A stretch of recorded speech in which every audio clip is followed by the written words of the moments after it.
살면서 우리가 한 번쯤 고민해 봐야 되고 한 번쯤 우리가 조금 되돌아봐야 될 부분들이 있습니다. 그게 무엇이냐면 비난과 비판입니다.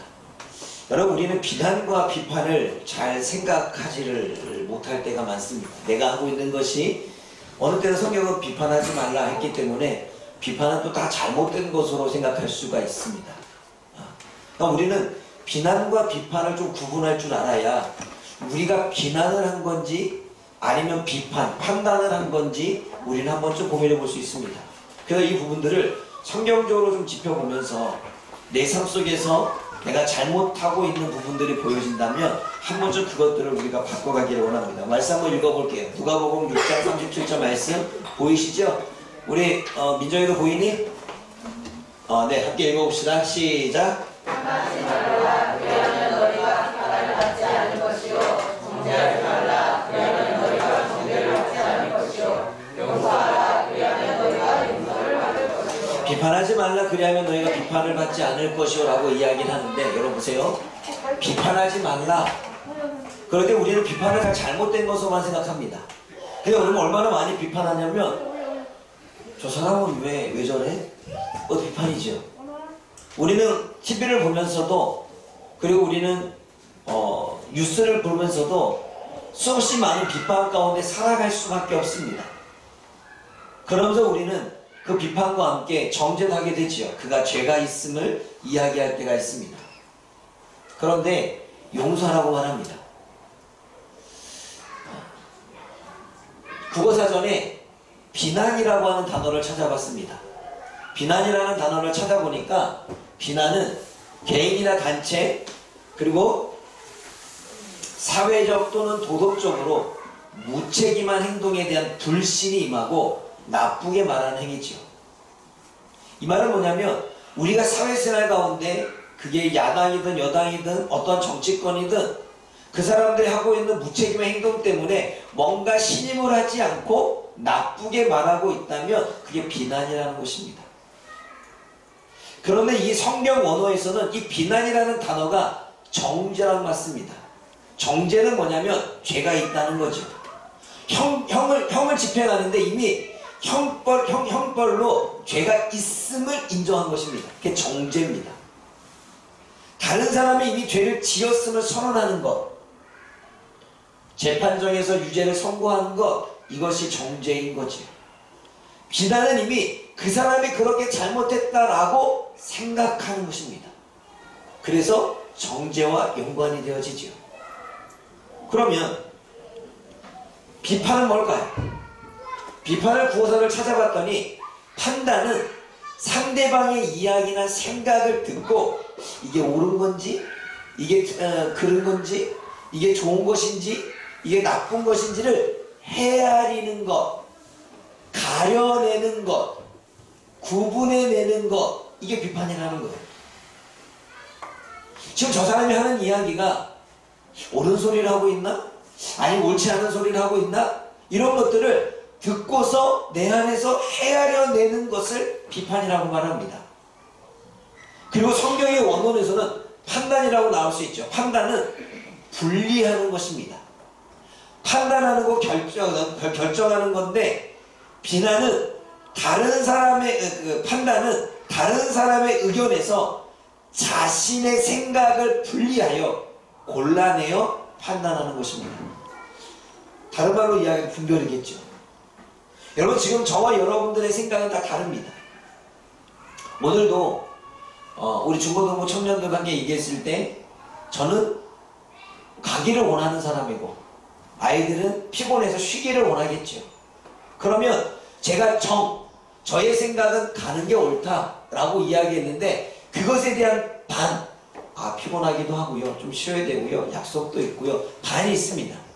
그러면 그러면 나의 정과 다른 사람의 반대와 이것을 합의점을 찾아가는 것, 우리는 정반합이라고 이야기했죠.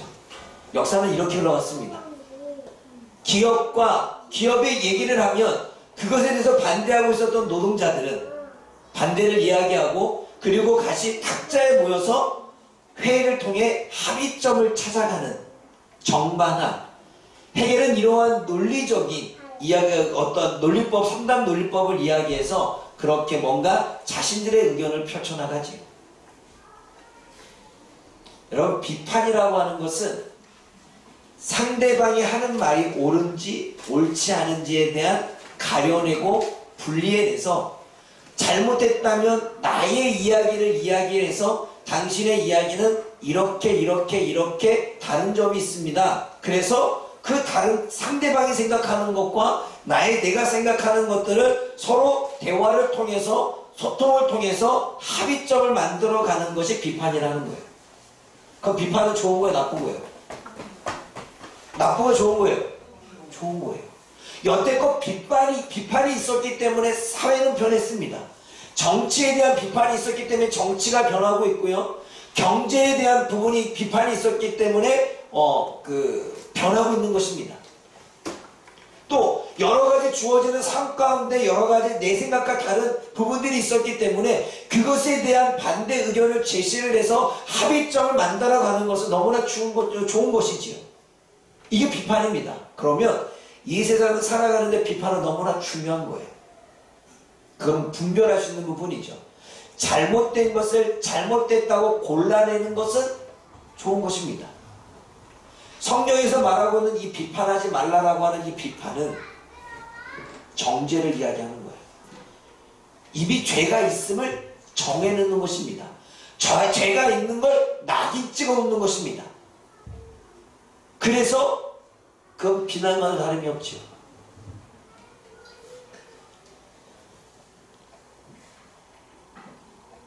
내 자신이 있습니다. 나 자신이 있는데 가정이 있고 학교가 있고 직장이 있고 모임이 있고 우리의 삶을 이렇게 한번 표현해 봤습니다. 그런데 먼저 나 자신을 보게 되면 가정 안에서 이 가정은 내가 이 가정에 있는 사람들을 봤을 때 비판의 마음을 갖겠죠. 남편 이래서 마음에 안 들어. 남편이 분리수거 안 하는 거 마음에 안 들고 설거지 안 하는 거 마음에 안 지금 뭐 하는 거 비판하고 있죠. 지금 비판하는 거예요. 설거지 하는 게 마음에 안 들고 있고, 그리고 왜 분리수거 하는데 맨날 제가 듣는 소리예요. 우리 집에서는 분리수거 안 하면 죽습니다. 안에 닦지 않고, 그리고 있죠, 물통 하나 먹어도 옆에 까야 되죠, 껍데기. 저 안 까고 나서 사모님한테 이 세상 끝난 하직하는 줄 알았어요. 우리 집은 그거 안 하면요 다니면서 잔소리해요. 이거 까라고요. 제발 이거 까서 버리라고요. 막 이렇게.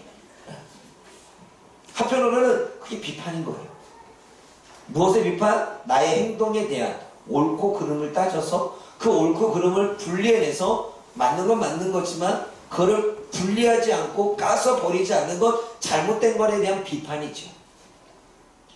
또한 자녀들은 부모를 비판할 수 있습니다. 부모 또한 자녀를 비판할 수 있죠. 그리고 남편이 아내가 남편을 비판할 수 있습니다. 그런데 그것은 옳고 그름을 나눠내는 것이고 조금 더 좋은 방향으로 가기 위한, 옳은 방향으로 가기 위한 비판이 되어야 되겠죠. 그런데 그거 없이 옳고 그름을 분별하기 전에 왜 저래? 왜 저러고 살아? 저 사람은 변할 사람 아니야. 저 사람은 바뀌잖아. 이미 뭐 한 거예요? 정죄를 했죠. 낙인을 찍었습니다. 그리고 성경에서 말하는, 사회에서 말하는 비난이 이루어진 거예요. 뭔가 옳고 그름, 비판을 통해서 당신은 이건 잘하고 이거는 보는데 이거는 반드시 사회적으로도 이게 뚜껑을 열어가지고 이게 분리해서 버려야 돼. 안 그러면 분리수거 받지 않아. 옳고 그름을 분리해 준 거잖아요. 분별해 준 거잖아요. 얼마 전에 정결이가 아침에 일찍 왔어요. 일찍 오자마자 하민이랑 딱 오더니 빵부터 딱 집는 거예요. 둘 다 똑같이. 내려놔. 근데 그때부터 제가 비판했죠. 내려놔. 너희들이 지금 그 행동이 옳지 않아. 지금 빵을 집기 전에 뭘 해야 돼? 누구한테 허락을 받아야 돼? 허락받지 않아야 돼? 허락을 받아야 돼. 누구한테 허락을 받아야 돼? 목사님께. 너 허락 받았어? 아니요. 내려놔. 니네 오늘 빵 못 먹어. 이게 어저께 일입니다. 빵 못 먹어. 그래서 어떻게 박근혜 형사님이 빵 주지 말라는 거예요, 제가. 왜? 교육이니까. 그럼 이야기 그랬죠. 뭘 얘기했냐면, 만약 너 친구가 니네 집에 딱 놀러 갔는데 너한테 허락받지 않고 장난감이든 네 소유를 집었어. 네 기분은 어떨 것 같아? 기분 나쁠 것 같아요. 거봐, 뭐 허락은 받아야지. 내 거 아니라면. 다른 사람도 허락을 받고 받아야지. 제가 뭐 한 거예요? 이 아이가 빵을 집는 것에 대해서 비판했습니다. 그건 잘못됐다. 그래 안 그래요? 그런데 비판이 비판으로 끝나지 않고 옳음과 그러니까 다름을, 옳지 않음을 분리해냈죠. 그리고 이 아이에게 이해를 시켰습니다. 그것은 잘못된 행동이에요. 근데 만약에 제가 정결이는 진장 선사님이고 아들이고 하음이가 제 아들이기 때문에 하음이는 주고 정결이 안 됐다고 봅시다. 그리고 합리적인 불합리한 거예요. 공정하지 않은 거죠. 똑같이 난 그랬죠. 그러면 저는 이 아이에게 비난한 거예요. 왜냐하면 똑같은 상황에서 내 아이는 허락을 하고 다른 아이는 그냥 그렇게 한다면 전 뭐 한 거예요? 그 아이는 비난한 거죠. 이해가 되셨습니까? 똑같은 비판이라도 우리는 이게 비판이 긍정적인 것을 갖느냐 아니면 그 아이를 비난하느냐는 달라질 수 있는 거예요. 그래서 계속 그렇게 되면 교육이 안 되잖아요. 그래서 애들한테 했죠. 청소하고 나면 빵 줄게. 그래서 애들이 열심히 청소를 해서 빵을 줬죠. 그러더니 오늘 아침 교육적인 효과가 오자마자 정결이 나한테 달려대. 목사님 빵 먹어도 돼요? 오케이 먹어. 교육적인 효과가 일어났지요. 옳고 그름을 분별해내고 가려줬잖아요. 이건 비판으로 시작됩니다. 너의 행동은 잘못된 거야 라고 하는 비판으로부터 옳은 것을 가르치는 거죠. 비판은 반드시 있어야 됩니다. 그래야 세상은 변하게 되죠. 그런데 그것이 공정하지 않고 누군가에는 허용이 되고 누군가에는 허용이 되지 않는다면 이것은 그 사람을 비난하는 거죠. 상당히 잘못된 것입니다. 가정에서 마찬가지예요. 모든 사람에게 그렇게 막 얘기를 해요. 근데 그것이 그 사람의 행동을 보면서 그 사람의 잘못됨을 나누면서 내 모습을 나도 이러한 점은 잘못 좀 있고 이러한 부분은 나의 부족한 점도 있었지. 저 사람의 저 행동과 나의 행동은 같아. 그러면 이것은 저 사람도 고쳐야 될 부분이고 나도 고쳐야 될 부분이야 라고 말한다면 제대로 된 비판입니다. 그런데 내로남불, 나는 괜찮다, 당신은 안 돼 라고 말하는 건 비판으로 시작됐지만 그 사람에 대한 건 뭐예요? 비난이죠. 정죄예요. 나는 괜찮아. 나는 똑같이. 예를 들자면 아이들한테 야 신호등 어기지 마. 너 신호등 어겼지. 신호등은 잘못된 건데 이거 어기는 건 잘못된 건데 왜 신호등을 어겨? 봐봐. 헌법에서도 뭐 이렇게 뭐 논리적으로 얘기해가지고 애들한테 얘기했어요. 비판적이죠. 신호등을 어긴 것에 대한 비판을 한 거예요. 그리고 그걸 불려내고 가려냈습니다. 그런데 내가 급하다고 신호를 어겼어. 그러면 여러분 이것은 그 영혼을 비판한 게 아니라 비난한 거예요. 나한테는 허용하잖아요. 내가 신호를 어긴 거 괜찮잖아요. 우리는 비난과 비판에 대해서 좀 고민해 봐야 됩니다. 우리는 대부분 많은 사람들한테 성경에서는 누군가를 판단하거나 비난하지 말라, 네가 동일하게 받을 것이 하는 부분들은 보세요. 내가 가정에 있는 사람들을 다 그렇게 본다면 가정 있는 사람은 다 그렇게 안 볼까요? 제가 우리 하선이 마음에 안 드는 부분도 있겠죠. 그럼 제가 비난합니다. 저 아이는 내가 마음에 안 드는 거 있을 거예요. 나는 저 아이가 늦게 들어오는 게 마음에 안 든다면 저 아이는 성인인데 늦게 들어오지 못하도록, 그러니까 늦게 들어오는 것을 허용하지 않는 것에 대해 뭐라 하지 않겠죠. 그럼 우리는 정반의 합의점을 찾아가겠죠. 10시까지 들어와라. 10시 30분. 그런 거죠. 이런 거예요. 중요한 건 뭐냐면 내가 다른 사람에 대한 비판을 하고 한다면 다른 사람도 나에 대해서 판단하겠죠. 나의 행동에 대해서 옳지 않은 것, 옳은 것. 우리가 지금 남편에 대해서, 아내들 잘 들으세요. 남편에 대해서 이러쿵 저러쿵 우리는 비판을 통해서 뭔가 옳고 그름을 나눠준다고 하지만 실질적으로 그 남편도 아내인 나를 그렇게 하고 있다는 사실을 아십니까? 그래, 안 그래요? 그러면 우리도 봐야 될 건 뭐냐면 내 삶과 내 모습에서도 누군가가 나를 비판할 수밖에 없고 비난할 수밖에 없는 모습이 보인다면 내가 내 모습을 알고 다른 사람이 이야기할 때 이 모습은 내 모습이고 내가 이렇게 저 사람에게 말하는 것은 나에게도 있는 모습이네. 그러면 나도 이 부분을 고쳐나가야 되겠다라고 하는 마음으로 비판한다면 뭔가 변화를 이루고 성장을 이루고 개혁을 이루고 달라짐을 이루고 새로운 삶을 위한 비판이라면 그것은 비판입니다. 옳은 것입니다.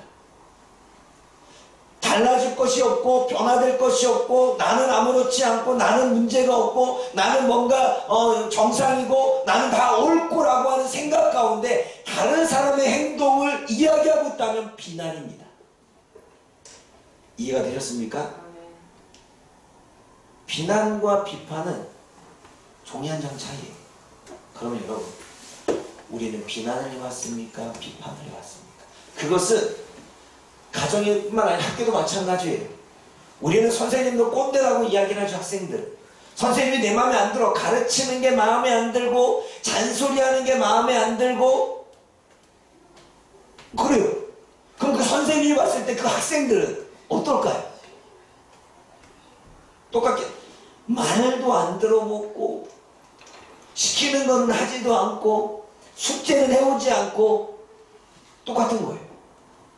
누구나가 어느 모임이든 어느 단체든 서로가 비판을 주고받을 수 있는 거예요. 직장은 어떨까요? 이 상사 잔소리 많아서 저 별로 안 좋고 너무 무뚝뚝하고 너무 욕하고 이래서 막 우리 비판 많이 하잖아요. 근데 그것이 그 사람의 행동에 대한 옳고 그름에 대한 그게 분별이고 나눔이고 분리라면, 그리고 옳은 방향으로 가기 위한, 그리고 내 모습도 있기에 나도 옳은 방향으로 가기 위한 거라면 비판, 올바른 비판이겠죠. 그러나 그런 건 전혀 없고 그 상사가 분명히 나를 봤을 때 내가 뭔가 달라지고 내가 뭔가 자기가 봤을 때 비난할 거라면 말겠습니다. 맨날 지각하고 늦게 오고 그리고 일 시키면 뺀질거리고 이런다면 그냥 정작 자신의 모습을 못 보는 거죠. 그러면서 상사 욕만 하고 있다면 비난입니다. 비판은 뭔가 변화를 이루고 개혁을 이루고 새로운 삶을 하기 위한 것에 중요한 거예요. 비판은 필요해요. 그러나 비판이 비판으로 끝나면 그건 비난입니다. 그러나 우리의 비판이 내 삶을 바꾸고 다른 사람들을 바꾸고 사회를 바꾸고 주변에 있는 환경을 바꾼다면 그 비판은 좋은 것입니다. 모임도 마찬가지예요. 교회 안의 모임이든 마을의 모임이든, 그러니까 사람들이 모이는 모든 곳에서는 말을 많이 하면 저 사람 말 많아, 이렇게 얘기했다 봅시다. 저 사람 모이면 말이 많아, 머리가 아파, 자기 자랑만 들어. 그러면 우리 여기서 분리해야 되죠. 비판, 올바른 비판은 나도 다른 사람에게 갔을 때 저 사람이 내가 말을 이렇게 많이 할 때마다 괴로웠을까? 내가 이런 말투 또는 이러한 단어를 쓸 때마다 기분이 안 좋았을까? 이것을 본다면 올바른 비판이죠. 그런데 그 사람에 대한 것을 보면서 내 모습을 바라보지 못하고 그 사람이 왜 저래 말 많아, 저 사람 왜 저런 단어를 써야 돼, 너무 저 기분 나쁜 거 아니야? 이렇게 말하면 비난입니다. 자신은 옳다라고 하는 생각 가운데 가는 것이 필요하니 옳다라고 하는 부분에서 나아가는 거니까. 이해가 되셨습니까? 이 비난과 비판은 전혀 다른 거예요.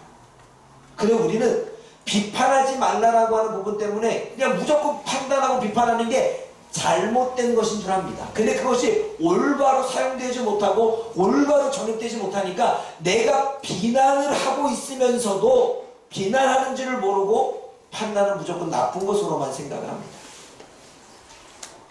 내가 변하려면요, 내가 뭘 잘못하고 있는지를 분별해내고 분리해내야 갈 수가 있는데, 그것은 비판으로부터 시작되어집니다. 여러분들이 하고 있는 직장과 학교 생활과 이 모든 것들을 여러분들이 뭔가 올바른 것으로 변화시켜 나가려면 가야 되는 거죠. 여러분, 제가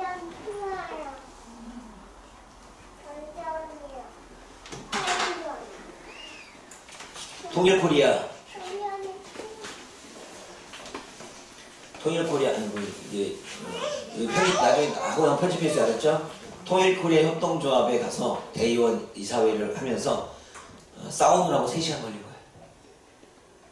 싸우는 이유는 뭐냐면 1대 이사장이 있었고 2대 이사장이 탈북민 여성이었는데, 그 탈북민 여성이 2대, 3대, 4대를 했어요. 그러니까 한 번 이사장이 되면 2년을 하는데 2번을 연임해서 6년을 할 수 있었던 거예요. 그런데 아무도 할 사람이 없어서 이분이 책임감 갖고 한 거죠. 그러니까 대단한 거예요. 근데 출자금이 1억이 있었는데 1억이라고 하는 부분이 그동안에 제대로 관리를 못하다 보니까 뭐 직원들 인건비도 나고 있을 거 아니에요. 다 사라진 거예요. 그래서 이제 회비로만 연명을 하고 있었던 거죠. 그래서 정말 그래서 매 1년에 4번 개간했던 이 개간지도, 개간지라고 하는 계절마다 나오기 때문에 개간지예요. 네, 계절마다 나오기 때문에 개간인데, 이 개간지도 돈이 없어서 못했던 거예요. 그러자 이제 통일코리아 협동조합이 이제 종폐위기가인 거죠. 문을 닫아야 되냐 말아야 되느냐. 그때 이제 문을 닫는 건 아니다, 어떤 취지로 했는데 그 문을 닫지 않고 그러면 이 어려운 순간을 해결하고 뭔가 하기 위해서 신영 목사님이 총대를 메시고 이사장이 된 거예요. 그럼 본인만 총대를 메지. 왜 나는 끌고 들어가서? 내가 끌고 들어가서 내가 할 일이 뭘까 난 찾아요. 저는 가만히 있지 않아요. 하나님이 이곳에 나를 보내셨으면 어쨌든 누군가에 의해서 일이 주어지고 억지로 끌려가듯 했다면 하나님, 그것은 하나님이 나로 하여금 하실 만한 일이 있으니까 보내셨겠죠. 제가 만약에 어느 직장을 가든 그 직장에 내가 몸담고 있으면 하나님이 그 직장을 나에게 보내신 이유가 있겠죠. 제가 광명시에서 사역을 할 때도 하나님이 나에게 그 광명시에 보내실 만한 분명한 이유가 있을 것이다. 하나님이 나를 문산으로 보내서 문산에서 빛과 소금교회를 섬기도록 하실 만한 분명한 이유가 있을 것이다. 그러면 내가 거기서 해야 될 나만의 사역, 하나님이 내가 잘할 것으로 뭔가 하기를 원하시는 사역이 있다면 그 모든 것들은 내 사역. 그래서 저는 일할 거리를 찾습니다. 누가 시켜서 하네요. 하나님이 나에게 일을 시키시는 거지. 늘 그래왔죠. 통일코라도 마찬가지예요. 솔직히 안 하고 싶어요. 그런데 하나님이 내가 안 하고 싶어도 억지로 그 자리에 갖다 놓으셨다면 그럼 내가 할 일은 뭔가. 그래서 제가 회의를 가만히 주시했죠. 그랬더니 이 탈북민 이 부분이 자꾸 자기를 비하해요. 그러니까 비하한 이유는 직원들 가운데 불만이 많이 나왔겠죠. 회의를 제대로 못 주니까 시간을 줄여서 이렇게 자꾸 회의 나가는 걸 했던 거예요. 근데 그분들이 생활이 있는 분들이라. 그러니까 너무나도 그런 부분들이 있으니까 분명 불판이 불만 불평이 나왔겠죠. 이런 이야기 통해서 이사장한테 비난이 가는 거예요. 그리고 자본금 1억이라는 건 물론 이거 이사장이 다 말아먹은 건 아니지만 어쨌든 해내려고 사람을 만나서 어떻게든 이렇게 열매를 유지했는데 제목이 대단하더라고요. 여자분 혼자서 탈북민이 그것도. 그랬는데 그분이 딱 나오면서 하는 말이 내가 리더십이 부족하고 내가 이렇게 해서 성과를 못 올리고 막 이런 얘기를 하더라고요. 그리고 많은 사람들도 그 성과에 대해서 비난하더라고요. 이렇게 성과를 못 올린 거에 대해서. 그래서 그 이사장이 나는 이제 그만두고 이사직도 내려놓고 그리고 지금 하는 활동도 내려놓고 그냥 평조합원을 있겠다라고 하는 부분에서의 부분과 신영 목사님은 본인이 나를 도와서 한다고 했으니 끝까지 이사직을 하면서 이 일을 맡아라 라고 하는 부분 때문에 붙은 거예요. 신영 목사님도 고집이 세더라고요. 당신 안 하면 나 이사직 내려놓을 거야. 이렇게 그러고 시간이 가는 거예요. 그래서 제가 손을 들고 얘기했죠. 이러면 시간이 너무 오래 걸리니까 정리를 하고 두 분이 가서 싸우고 오세요. 싸워서 합의점 찾아보라고. 왜냐면 시간만 가니까. 그래서 제가 이런 얘기 했습니다. 그 여자 이사장에게 만약에 성과를 돈으로 본다면 물론 성과가 이루어지지 않았겠죠. 그런데 그 성과를 땀과 수고와 노력과 헌신으로 본다면 그 모든 성과가 얼마나 잘 이루어졌냐.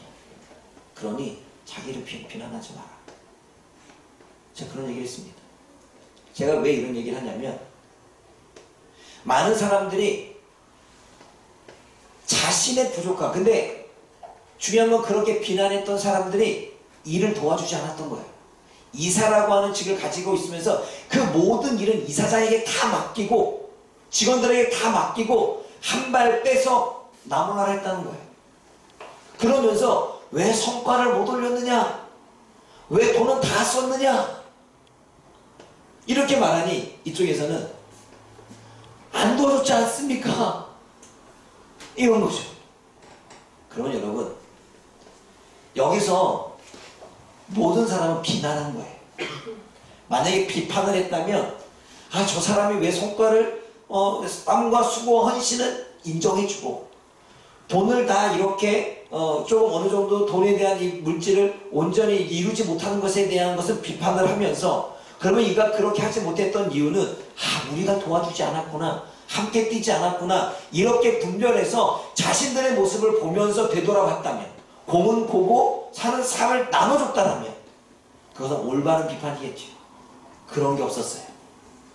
그냥 비난이었습니다. 다 네 책임이야. 그런 이 사람이 자기 책임이라고 하는 부분 가운데 상당히 상처를 받아서 그런 거죠. 그러니까 자기는 안 하겠다고. 제가 할 일을 찾았습니다. 제가 할 일은 옳고 그름을 분별하는 거죠. 그래서 제가 그 여자 이사장에 갔습니다. 왜냐면 본 사람이니까. 가서 신영호 목사님이 그렇게 고집을 피우는 이유는 본인을 원하기 때문이다. 그리고 본인이 리더십의 문제나 뭐 여러 가지 문제를 이야기하지만 맞다. 하지만 공은 있지 않냐. 당신이 없었더라면 이것은 이미 2, 3년 전에 문을 닫았을 것이다. 6년이라는 세월을 끌고 오면서 있었던 땀방울, 핏방울, 그 노력과 그 헌신, 이제 성경에도 기록되어 있듯이 눈물로 씨를 뿌리면 기쁨으로 단을 걷는다고 했는데 그동안에 눈물로 씨를 뿌렸으니 수고로 씨를 뿌렸으니 이제 기쁨으로 즐거움으로 행복으로 열매를 맺어야 될 거 아니냐. 그러면 그 자리를 내려놓는다면 그 기쁨이 배가 되겠느냐. 그래서 이사를 안 내놓기로 했습니다. 제가 할 일은 그거더라고요. 사람들이 자신들의 강과 강대강으로 붙을 때 그 중간에서 그 강을 유화롭게 만드는 것, 부드럽게 만드는 것. 내가 할 일이구나. 또 한 가지, 다른 이사들과 이야기하면서 제가 오면서 물어봤습니다. 조합원들과 함께 뭐 같이 여행을 가던가 조합원들 모여서 하루 동안 놀던가 이런 거 있었습니까? 8년이 왔는데 한 번도 없었던 거예요. 내가 여기 오는 이유는 잘 놀게 해야 되겠구나. 뭐 일만 해, 일만. 일만 해, 일만. 일만 하니 직원들도 당연히 힘들지. 그래, 안 그래요? 노는 것도 있어야지. 그래서 내가 그 같이 이렇게 차 타고 온 이사에게 내가 할 일은 잘 노는 겁니다. 그래서 앞으로 열심히 놀라고요. 거기서 노는 문화를 좀 만들어주려고. 사랑하는 여러분, 제가 이런 얘기를 왜 합니까? 우리는 우리들의 삶 가운데 가정이나 학교나 직장이나 모임 가운데 하나님이 나를 거기에 있게끔 하시는 이유가 분명히 있다는 거죠. 내가 필요하기 때문에 그 자리에 있는 거예요. 내가 나를 통해 하나님이 거기서 뭔가를 하기 위해 그 자리에 두신 거예요. 그런데 그 일은 비난하라고 있는 게 아니에요. 저 사람이 이래서 안 되고 이 사람은 이래서 안 되고 저 사람은 저래서 안 되고 이 사람이 이래서 안 되고 비난하라고 있는 게 아니에요. 비판하라고 있는 거죠. 비판은 잘못된 것과 잘한 것들을 분리해내는 것, 잘하는 것들은 박수 쳐주고 인정해주고 높여주고, 잘못한 것은 유하는 부분 가운데 하나하나 바꿔갈 수 있도록 영향력을 미쳐주는 것. 그리고 그러한 부분과 함께 내 안에도 그러한 모습이 있는지 없는지를 찾아내가는 것. 왜냐하면 다른 사람만 비판하고 그 모습이 내 안에 있고 내 안에서 있는 걸 바꾸지 않는다면 그건 비난이지요. 비난인 거예요. 우리가 살아가는 모든 삶 가운데 우리는 나 자신을 가운데 두고, 우리는 나 자신이 모든 사람을 나에게 맞추어서 내가 원하는 대로, 내가 바라는 방식대로 행하기를 다 비판한다면 아마 상대방도 그럴 거예요. 당신이 나한테 그렇게 맞춰주기를 원하지. 그래, 안 그래요? 그럼 세상은 그렇게 비난하는 사회가 되는 거예요. 지금 정치는 비난하고 있는 거예요. 여당과 야당은 비판이 아니에요. 비난하고 있는 거예요. 그러니까 바뀌어지지 않는 거예요. 개혁이 일어나지 않는 거예요. 비난만 하고 있으니. 개혁은 비판을 통해서 상대방에게 영향을 미치면서 나도 그것이 잘못된 것이 있다면 바꿔가야지 개혁이 되는 거예요. 야당은 야당이 바뀌고 여당이 바뀌어야 되는 거예요. 여당은 여당이 바뀌고 야당이 바뀌어야 되는 거예요. 우리는 내가 바뀌고 다른 사람을 바뀌어야 되는 거예요. 아멘? 이게 올바른 비판이지요. 그런데 우리는 내가 바뀔 마음이 없고 나는 변할 마음이 없는데 아내만 바꾸라고 얘기를 해. 나는 바꿀 마음이 없고 변할 마음이 없는데 남편만 바꾸라고 이야기를 해. 비난하는 거예요. 서로가 비난하니까 행복하지 않아요. 서로가 비난하니까 즐겁지가 않아요. 서로가 비난하니까 합의점을 못 찾으니까 서로가 안 좋은 거예요. 성경 읽어봅시다. 시작. 어찌하여 형제의 눈 속에 있는 티를 보고 내 눈 속에 있는 들보는 깨닫지 못하느냐. 보라, 내 눈 속에 들보가 있는데 어찌하여 형제의 말하기를 나로 내 눈 속에 있는 티를 내게 하라 하느냐. 외식하자 먼저 내 속에서 들어오려야 그 외에 밝히고 그들의 보세요. 나 자신은 다른 사람에게 있는 잘못된 모습을 보면서 비판을 하죠. 근데 비난을 합니다. 그런데 성경은 너의 눈 속에도 들보가 있대요. 나에게도 여기 있는 사람이 나를 보면서 비판할 수 있고요. 여기 있는 사람이 나를 보면서 비판할 수 있고요. 여기 있는 사람이 나를 보면서 비판할 수 있는 거예요. 그래, 안 그래요? 그래서 성경 그러죠. 네가 비판하는 대로 너도 비판을 받을 것이라고 이야기하는 거예요. 왜? 그게 우리의 모습이니까.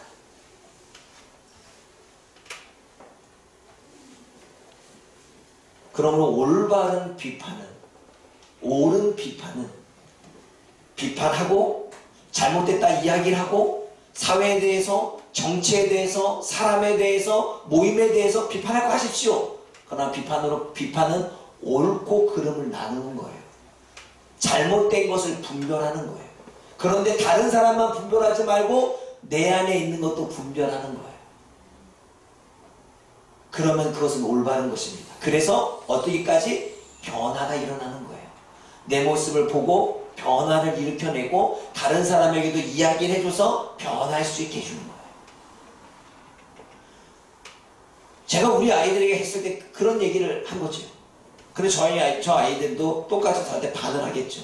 그럼 우리는 그때부터 논쟁이 들어가요. 누가 옳으냐.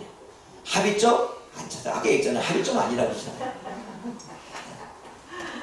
합의점이 안 되면 그때는 제가 권력을 사용해요. 내 맘이야. 내가 아빠인데. 안 돼? 끝. 비난하지 마십시오. 여러분들이 비판을 했는지 비난을 했는지 스스로를 되돌아봐. 여러분의 올바른 판단 가운데 여러분들이 주어지는 삶을 살아갈 수 있기를 주님의 이름 부탁을 드립니다. TV를 보면서도 여러분들이 이렇게 저렇게 비난하는 건 잘못된 거예요. 비판은 하되 옳고 그름은 분별하되 내 모습 안에서 변화를 이루어갈 수 있기를 주님의 이름으로 부탁을 드립니다.